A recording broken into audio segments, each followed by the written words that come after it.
Hello friends, welcome to my YouTube channel and this video will focus on cell injury. तो चलिए शुरू करते हैं। What is cell injury? Cell injury is defined as the change in the external and internal environment of the cell because of any stress that has been encountered by the cell. इसका मतलब है एक cell है, उस cell पे जब चोट लगती है तो उसकी वजह से इंटरनल एंड एक्सटर्नल एनवायरनमेंट होता है सेल का, वो चेंज होता है और इसी चेंज को कहते हैं सेल इंजरी। नेक्स्ट है what is lesion. Lesion means घाव।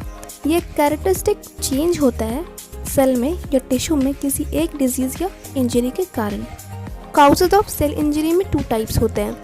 फर्स्ट है एक्वायर्ड एंड सेकेंड है genetic cause. Acquired cause cell injury होता है एक्सीडेंट की वजह से, किसी डिजीज़ की वजह से या बॉडी का कोई ऑर्गन डिसफंक्शन हो जाता है तो उसे कहते हैं हम लोग cell injury. Acquired causes are further categorized as first है cell injury caused by hypoxia and ischemia, second है फिजिकल फैक्टर, थर्ड है केमिकल एजेंट्स, फोर्थ है माइक्रोबियल एजेंट्स, फिफ्थ है इम्यून सिस्टम, सिक्स्थ है न्यूट्रिशनल इम्बैलेंस एंड सेवन्थ है physiological factor जो कि cell injury cause करता है। और जैसा कि हम जानते हैं जो ब्लड है वो कैरियर होता है ऑक्सीजन का, हमारे बॉडी में अलग अलग सेल्स तक ऑक्सीजन को पहुंचाता है। The cell injury can occur if the body cells are not getting enough amount of blood supply. Cell injury या सेल डेथ ये तब भी काउज हो सकता है जब हमारी बॉडी में सेल्स तक प्रॉपर अमाउंट में ऑक्सीजन सप्लाई नहीं हो रहा हो। Reduce supply of blood is termed as ischaemia. अगर किसी सेल तक प्रॉपर अमाउंट में ब्लड नहीं जा रहा है तो उस कंडीशन को कहते हैं इस्चीमिया। हाइपोक्सिया एंड इस्चीमिया ये दोनों मेडिकल कंडीशन है। सेल्स ऑफ डिफरेंट टिश्यू, अलग अलग टिश्यू के जो सेल्स होते हैं उन्हें चाहिए होता ऑक्सीजन एनर्जी जनरेट करने के लिए और अपना मेटाबॉलिक फंक्शन परफॉर्म करने के लिए। Reduce amount of supply of oxygen is called hypoxia. अगर किसी सेल तक ऑक्सीजन सप्लाई नहीं हो रही है और उसकी वजह से सेल डेथ हो रहा तो उस कंडीशन को कहते हैं हम लोग हाइपोक्सिया। सेकेंड है cell injury caused by physical factor. First है मैकेनिकल ट्रॉमा, एग्जाम्पल होगा एक्सीडेंट। एक्सीडेंट होता है एक्सटर्नल स्ट्रेस की वजह से सेल डैमेज होता है। सेकेंड है थर्मल ट्रॉमा, जलने से सेल इंजरी काउज होती है, example electricity shock cell injury cause करती है। थर्ड है रेडिएशन, यूवी रेज से एंड एक्स रेज से। यूवी रेज से जैसे कि स्किन कैंसर और एक्स रे, रेडिएशन में सेल इंजरी काउज करती है। Cell injury caused by microbial agents. Microbial agents infection cause करती है, for example bacteria, virus, fungi, protozoa and other parasites. Example है हेलमिंथियासिस।